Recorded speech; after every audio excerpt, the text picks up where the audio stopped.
नमस्कार। चलिए आज एक ऐसे सफर पर चलते हैं जो हमें हजारों साल पीछे ले जाएगा। एक ऐसी दुनिया में जो जमीन के नीचे दफन थी। एक ऐसी सभ्यता जो अपने समय से कहीं कहीं आगे थी और फिर अचानक जैसे हवा में गायब हो गई। जी हाँ, ये कहानी है सिंधु घाटी सभ्यता की। कभी सोचा है क्या होता है जब एक पूरी की पूरी सभ्यता 4000 सालों के लिए गायब हो जाए? ये सवाल आज भी बड़े बड़े इतिहासकारों को हैरान कर देता है। मतलब सोचिए, एक पूरी दुनिया, उसका वजूद, उसकी कहानियां, उसका सारा ज्ञान, सब कुछ बस समय की धूल में खो गया।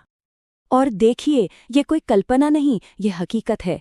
लगभग 1900 ईसा पूर्व में ये सभ्यता लुप्त हो गई और फिर साल 1921 तक इसके बारे में किसी को कुछ भी नहीं पता था। 4000 साल! इन 4000 सालों में दुनिया पूरी तरह बदल गई। बड़े बड़े साम्राज्य बने और मिट गए, लेकिन ये महान समाज एक भूला हुआ रहस्य ही बना रहा। तो चलिए अब इस भूली हुई सभ्यता की परतों को एक एक करके खोलते हैं और जानते हैं कि कांस्य युग की ये सुपर पावर आखिर थी क्या। तो ये सिंधु घाटी सभ्यता आखिर थी क्या?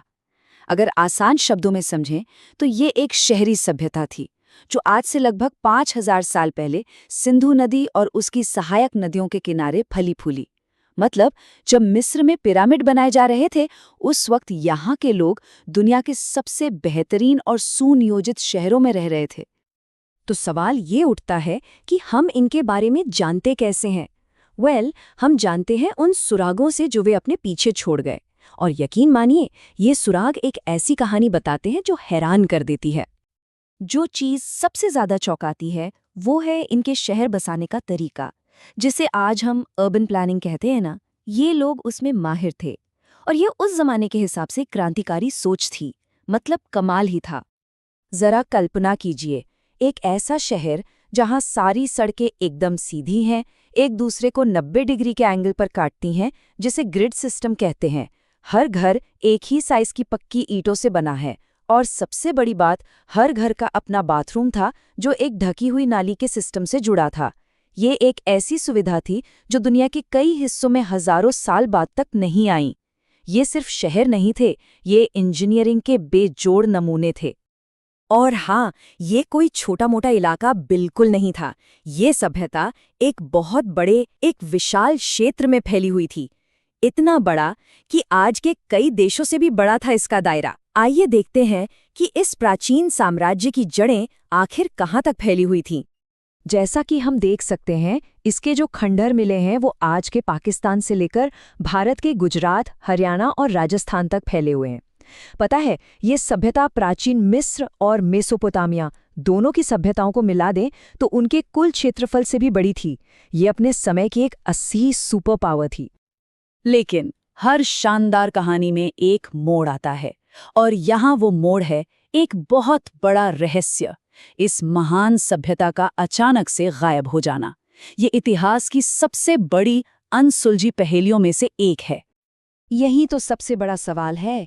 आखिर एक सभ्यता जो इतनी व्यवस्थित थी, इतनी उन्नत और इतनी विशाल, उसका अंत कैसे हो गया?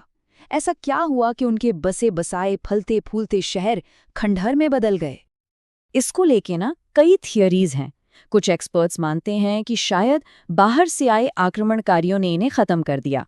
कुछ का मानना है कि जिस सिंधु नदी ने उन्हें जीवन दिया, उसी ने या तो बाढ़ लाकर या अपना रास्ता बदलकर उनका विनाश कर दिया। और एक थियरी जो आजकल काफी मानी जा रही है वो है क्लाइमेट चेंज की, कि शायद जलवायु परिवर्तन ने इस इलाके को सुखा दिया और खेती करना नामुमकिन हो गया।